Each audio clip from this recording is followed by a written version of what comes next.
Salut, c'est Pierre. Voici la suite de mes aventures au Portugal pour trouver un terrain off-grid. Alors aujourd'hui, je vais vous parler un peu de mes premières découvertes de terrain. Euh, bon, après avoir passé un temps chez Daniel à l'aider pendant 2 semaines, et pendant ce temps-là, j'ai rencontré deux personnes. Il y a une personne qui m'a contacté, qui est Mathieu, qui m'a contacté par mon vlog en fait, quelqu'un que je connaissais mais par internet seulement. Et voilà, on est en train d'un peu discuter. Il a un grand terrain de 11 hectares et peut-être il a envie d'accueillir des gens sur son terrain. Donc là, euh, ce serait une autre possibilité que de devenir propriétaire, mais bon, ou bien peut-être temporaire. Puis j'ai rencontré une autre femme qui vient aussi de Belgique en fait. C'est deux personnes qui viennent, je pense, qui sont flamands à l'origine et qui a un grand terrain de 25 hectares qu'elle veut protéger. Et là aussi, elle m'a proposé si je voulais rester en quelques mois d'abord ou plus. Voilà, donc voilà ce que j'ai attiré pour le moment. J'ai pas encore fait de visite avec des agences, mais il y a quelques éléments que je voudrais euh, que j'ai découvert, que je voudrais vous partager. Ce qui est important, ce que je cherche dans un terrain, je pense que pour toute personne qui s'installe, bon, c'est pas mal déjà s'il y a au moins une ruine où il y a une petite habitation sur place qui permettent directement habiter. Autrement, il faut avoir soit un van aménagé, soit une caravane, je crois, pour s'installer pendant qu'on construit. Ça, c'est la première chose. Alors, la deuxième chose, c'est il faut voir qu'il y ait des trous d'eau. Il faut qu'il y ait des ressources en eau. S'il n'y a pas d'eau, ben, on peut pas cultiver, on peut pas faire ses légumes et tout ça. On ne peut pas planter des arbres, entretenir des fruitiers, on ne peut pas se laver, on ne peut pas faire la vaisselle, etc. Alors idéalement, il faut aussi une source, mais bon, souvent il y a des sources pas trop loin ou dans le village, mais bon, c'est quand même pas mal d'avoir une source sur le terrain. Euh, c'est quand même beaucoup mieux d'avoir une source où on a l'accès.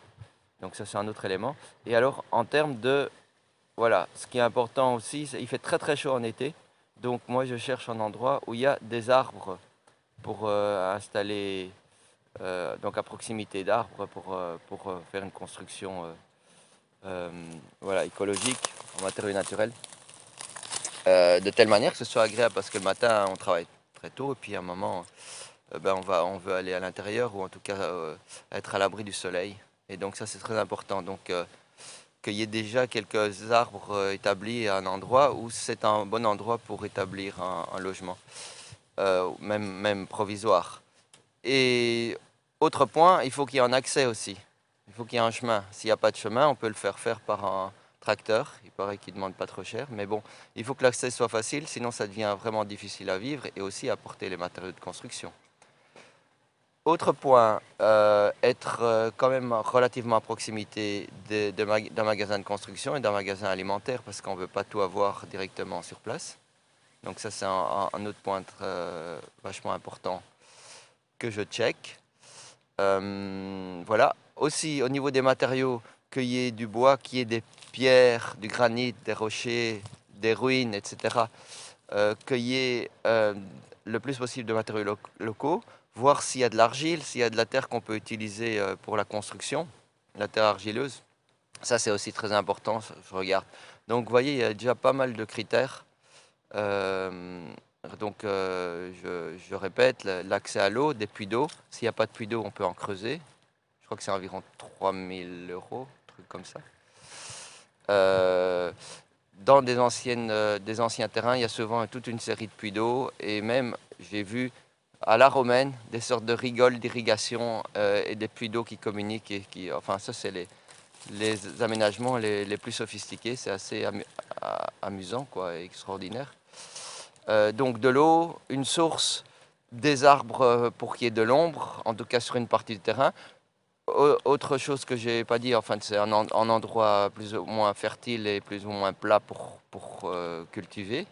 Donc un endroit qui se prête à la culture, ça c'est vachement important. La voie d'accès, le chemin d'accès, si possible existant, le plus proche possible de où on veut habiter.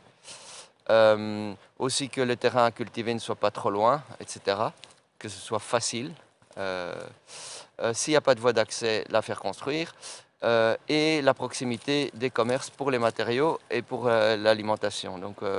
Et le dernier point, cueillir des matériaux naturels sur place, des rochers, de l'argile, du bois, voilà.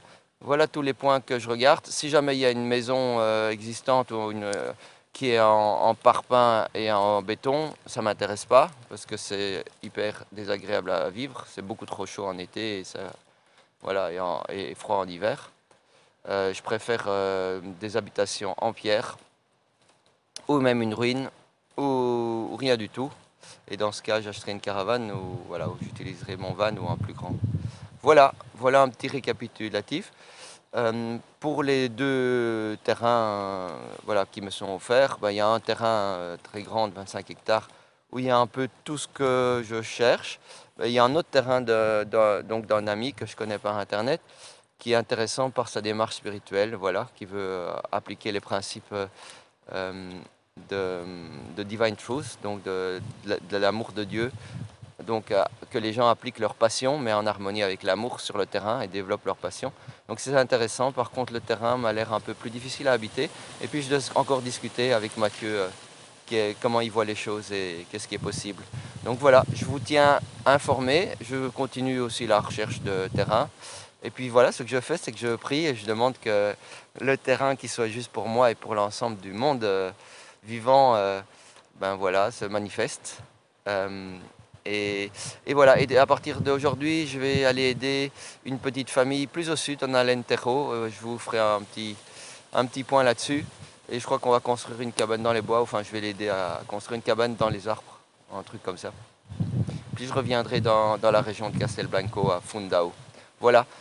À plus tard. Merci et passez une bonne journée. Au revoir.